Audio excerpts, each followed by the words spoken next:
I need you to know something before I tell you this story. I am not proud of what happened. I have replayed it 1,000 times, looking for the moment I could have stopped it, looking for the exact second I should have walked away.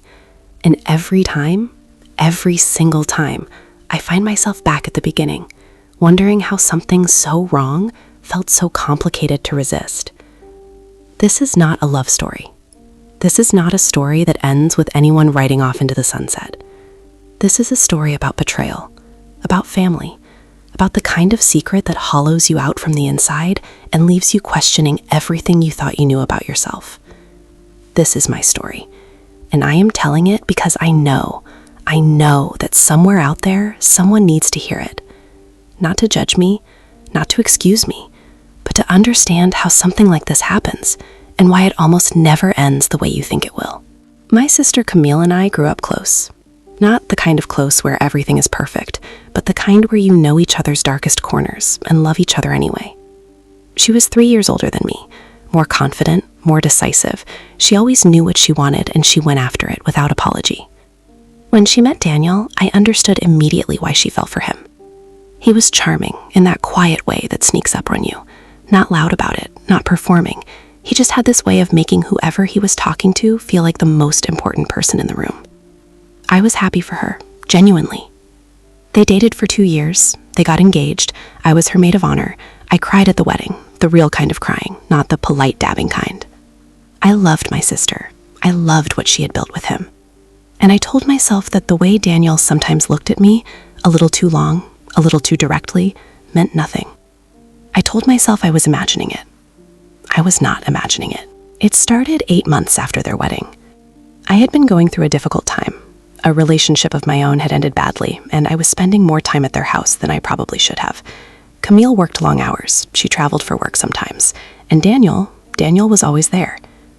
We would talk, really talk, the kind of conversations I hadn't had with anyone in a long time. About life, about regrets, about the distance between who we imagined we'd be and who we actually became. He was good at listening. He remembered everything I told him. He asked follow-up questions. He made me feel, and I hate that I'm about to say this, he made me feel seen. I told myself it was just friendship, that we were family, that there was nothing wrong with finding comfort in a good conversation with someone who happened to be my brother-in-law. But something was shifting underneath all of it, and I was choosing not to look at it directly. The first time he crossed a line, it was subtle. A touch on my arm that lasted a second too long. A look that said something neither of us was saying out loud. I moved away.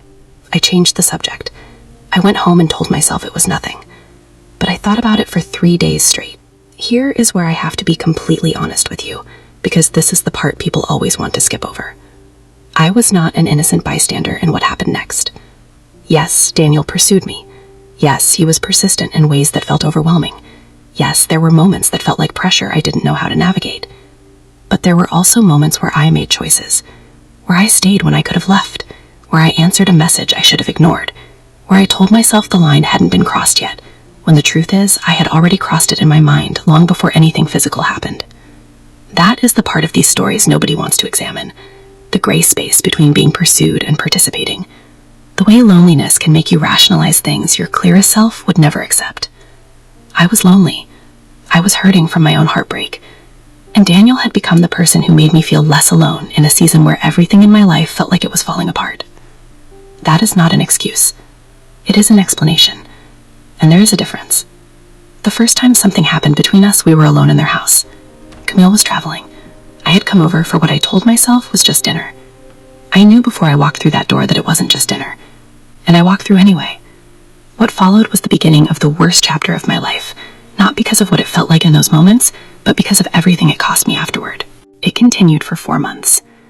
And this is the line from my story that I can never escape. Every room became our secret. The kitchen where Camille made Sunday breakfast became a place I couldn't look at without feeling sick. The living room where the 3 of us watched movies together felt like it had a second layer underneath it that only Daniel and I could see. The hallway, the back porch. Every space in that house that should have been ordinary became loaded with something I couldn't undo.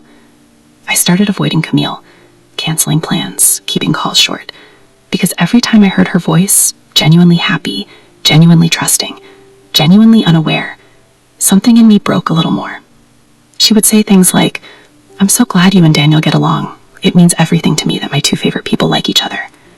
And I would say, "Yeah, me too." I have never hated myself more than in those moments. The weight of a secret like that is unlike anything I can fully describe. It doesn't stay in the past where it happened. It travels with you. It sits across from you at family dinners. It stands next to you in photographs. It makes you a stranger to yourself in ways that don't go away just because the thing stops happening. It ended the way these things always end. Not with a clean decision, not with a brave conversation, with being found out. Camille saw a message. One message that I had been careless enough to leave visible. One moment of sloppiness after 4 months of careful concealment. She called me. I remember exactly where I was standing when my phone rang. I remember the sound of her voice. Not screaming, not crying yet. Just quiet. That particular quiet that happens when someone's world has just collapsed and they haven't yet found the language for it. She said, "Tell me it isn't true." And I couldn't.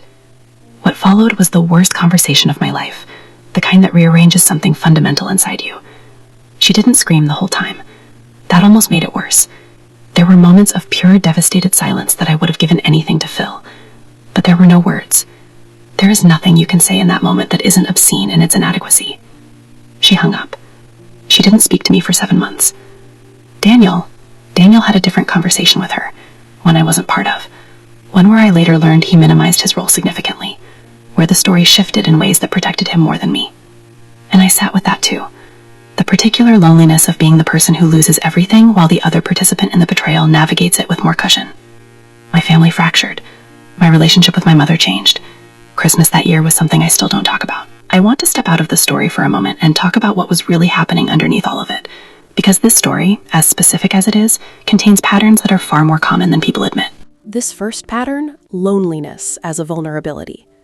When we are in pain, depleted, and disconnected from ourselves, our defenses lower. We become susceptible to connection in ways we wouldn't be if we were whole and rooted. This is not weakness, it is human. But it is also why healing your own wounds is not optional. Unhealed pain makes decisions for you. The second pattern, the gradual escalation. Nothing in this story happened all at once. It was a look, then a conversation, then a touch, then a choice, then another. This is how most betrayals unfold, not in one dramatic moment, but in 100 small ones, each one making the next feel slightly more possible. Recognizing escalation early, in yourself and in others, is one of the most important relational skills you can develop. The third pattern, compartmentalization. The ability to love Camille genuinely while simultaneously betraying her was not evidence of being a monster.